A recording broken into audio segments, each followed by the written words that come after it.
is recited in the mantra of one of the most widely popular support groups of all time that the end means of a drug addict's life is jails, institutions, or death. I can personally say that I experienced and survived all of the aforementioned. Most of us know someone that has battled this atrocity called addiction. Some of us as addicts prevail, and most of us fail. This evening, attention to audience. I'm going to bring the attention to the audience of one variable of an equation whose emanation is lasting success. The concept of support group therapy when pursuing a life of recovery from drug addiction. Tonight I'm going to convey the importance of support group therapy and the difference it can make for an individual trying to maintain sobriety from an addiction. Speaking of addiction, Merriam-Webster defines addiction as persistent, compulsive use of a substance known by the user to be harmful. Let's break that down a few words at a time. Maybe then you can see the insanity of addiction. Persistent, compulsive, constantly doing something. So every idea that you have, every step that you take, anything that you do revolves around the use of this substance that is known by the user to be harmful. So in essence, we're saying that every thought and every action that you make, you are doing it to understandably harm yourself. If that's not insane, I'm not quite sure what could be defined as insane. Now listen, any sane person would want to ditch the throes of drug addiction. But when you are considered a drug addict, you are more or less anything but sane. Matter of fact, you're insane. Here's the good news. There is good news.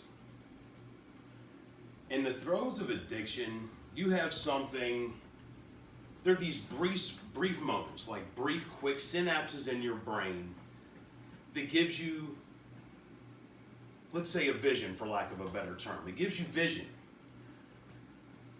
These visions are known, or termed, I should say, as moments of clarity. It is in these moments of clarity that you find peace, you find logic, you find some sort of reason in your yarn ball of life. So when you find this moment of clarity, when it comes to you, and you have this decision to pursue a righteous life, to pursue the right path, and to put the drugs down, then you need a few, we'll call them factors. You need a few factors to remain on this correct path. Number one, you need to be focused and goal-oriented. Number two, you must always keep the bitter ends, the proverbial bitter ends, right in the forefront of your mind. And what I mean by bitter ends, for those who don't know,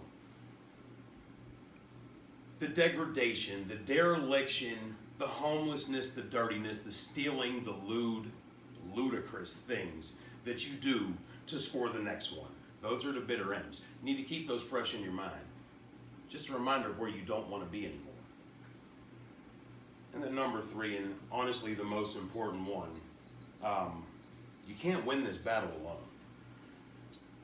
When battling the throes of drug addiction, and this is actually going to bring me directly into my next point, and the main point and main topic of my speech, support group therapy, you can't do this, you can't win this battle alone.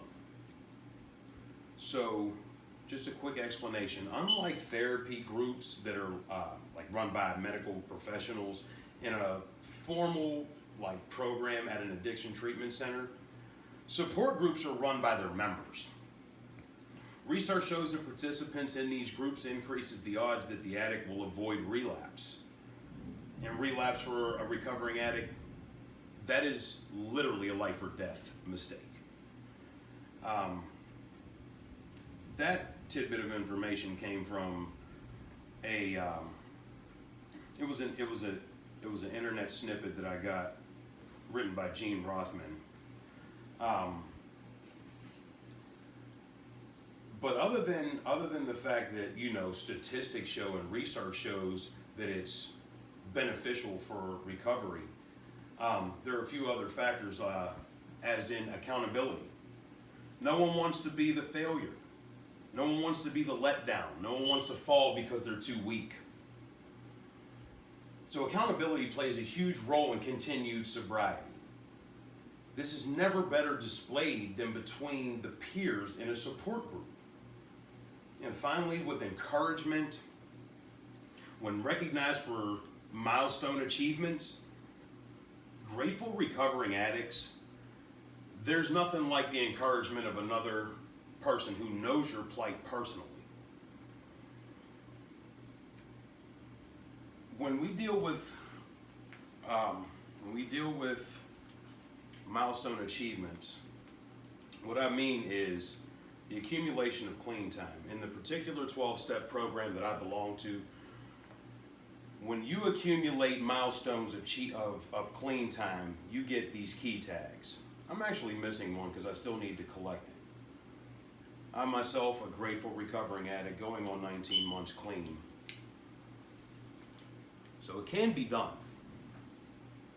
But in conclusion, addiction has no cure. It is manageable, however, and that is the hope shot. With a balanced equation with strong variables, as in the group support therapy, lasting recovery is obtainable. And I'm going to leave you with this. It is something that is said at the end of the 12-step meetings that I attend. We do recover. Thank you for your time and attention tonight. If you guys have any questions, I'll be more than glad to field them.